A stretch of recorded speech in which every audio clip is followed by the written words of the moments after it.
नमस्कार दोस्तों, स्वागत है आपका आप सभी के चैनल ई पढ़ाई 24/7 में। इस वीडियो में हम स्टाफ सिलेक्शन कमीशन की तरफ से कंडक्ट किए जाने वाले एग्जाम जूनियर इंजीनियर की सैलरी स्ट्रक्चर डिस्कस करेंगे। सैलरी के साथ साथ आपको जॉब प्रोफाइल, प्रमोशन और एक्स्ट्रा बेनिफिट्स के बारे में भी इंफॉर्मेशन दी जाएगी। तो एंड तक इस वीडियो को देखिएगा ताकि आपको ट्रेनिंग टाइम और ट्रेनिंग के बाद की सैलरी के डिफरेंस का पता चल पाए। वीडियो स्टार्ट करने से पहले मैं आप सभी से रिक्वेस्ट करती हूँ, अगर आपने हमारे चैनल को अभी तक सब्सक्राइब नहीं किया है तो सब्सक्राइब कर लीजिए और बेल आइकन को प्रेस कर लीजिए ताकि इस तरह की इंफॉर्मेटिव वीडियोस आपको टाइमली मिलती रहें। इस वीडियो में आपको एसएससी जूनियर इंजीनियर की प्रोफाइल के बारे में बताया जाएगा। रिस्पॉन्सिबिलिटीज और ड्यूटीज के बारे में इंफॉर्मेशन मिलेगी। सैलरी स्ट्रक्चर, आपको ज्वाइनिंग के बाद ट्रेनिंग टाइम में कितनी सैलरी मिलेगी और ट्रेनिंग कंप्लीट करने के बाद मिलने वाली सैलरी में कितना डिफरेंस होगा।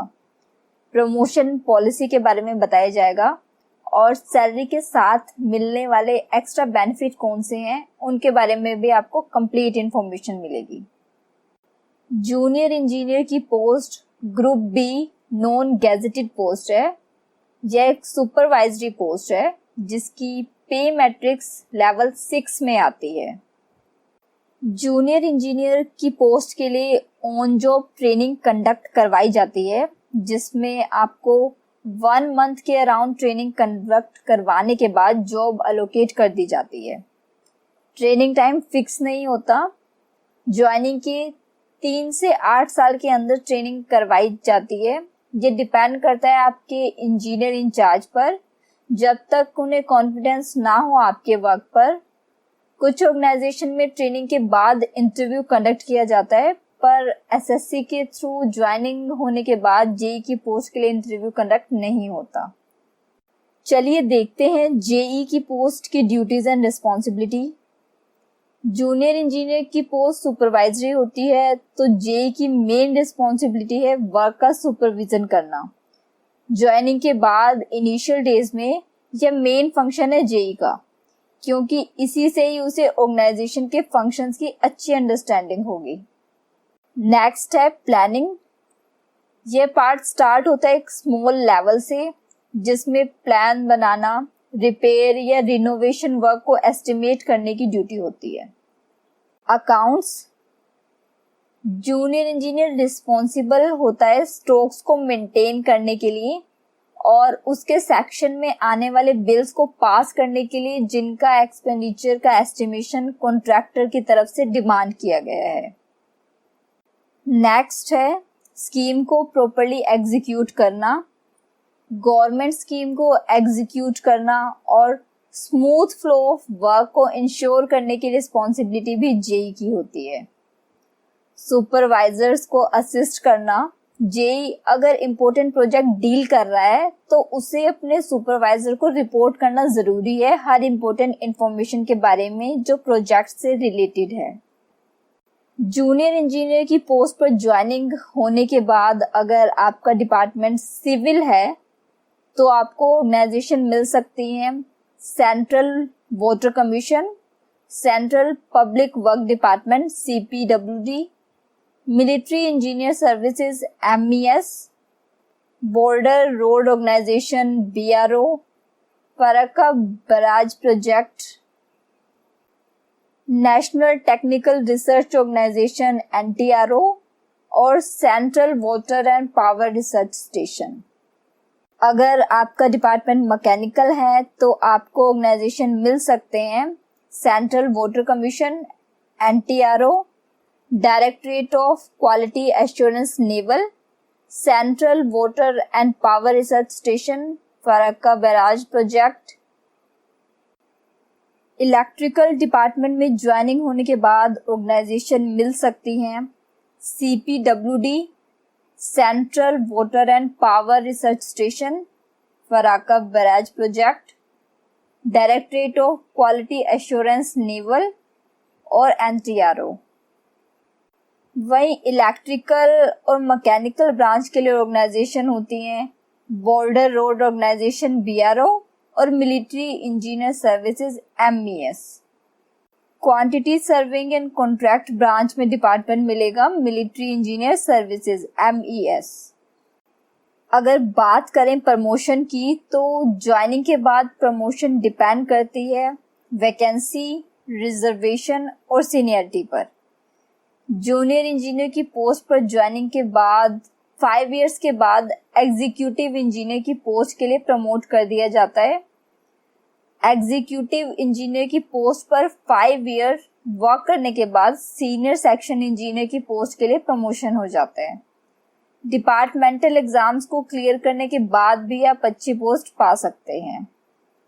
Let's talk about salary structure. Junior engineer की पोस्ट के लिए बेसिक पे होता है 35,400 रुपीज। DA आपको 17% ऑफ बेसिक मिलता है जो कि है 6,018 रुपीज। DA की वैल्यू क्वार्टरली चेंज होती है, पर गवर्नमेंट ने जुलाई 2021 तक के लिए DA की वैल्यू को फ्रीज कर दिया है ड्यू टू कोविड-19 पैंडेमिक। HRA डिपेंड करता है जॉब लोकेशन पर। अगर मेट्रो सिटी यानी X क्लास सिटी में आपकी जॉब लोकेशन है तो 24% ऑफ बेसिक मिलता है, दैट मीन्स 8,496 रुपीज। अगर Y क्लास सिटी में आपकी जॉब लोकेशन है तो 16% ऑफ बेसिक मिलेगा, दैट मीन्स 5,664 रुपीज। और अगर Z क्लास सिटी में आपकी जॉब लोकेशन है तो 8% ऑफ बेसिक मिलता है, 2,832 रुपीज। ट्रांसपोर्ट अलाउंस भी जॉब लोकेशन पर डिपेंड करता है। X क्लास सिटी के लिए TA मिलता है 3,600 रुपीज। Y क्लास सिटी के लिए TA मिलता है 1,800 रुपीज और Z क्लास सिटी के लिए TA मिलता है 1,800 रुपीज। TA पर भी DA मिलता है जो है X क्लास सिटी के लिए 612 रुपीज, Y क्लास सिटी के लिए 360 रुपीज और Z क्लास सिटी के लिए भी 306 रुपीज। तो कैलकुलेट करेंगे अगर यहाँ से तो gross salary X class city के लिए होगी 54,126 रुपीज, Y क्लास सिटी के लिए होगी 49,188 रुपीज और Z क्लास सिटी के लिए होगी 46,356 रुपीज। इसके साथ गवर्नमेंट कुछ डिडक्शंस भी करती है, जैसे कि national pension scheme contribution 10% of basic पे किया जाता है 3,540 rupees. Central general health scheme के लिए भी अप्रोक्सीमेटली 400 रुपीज की डिडक्शन की जाती है।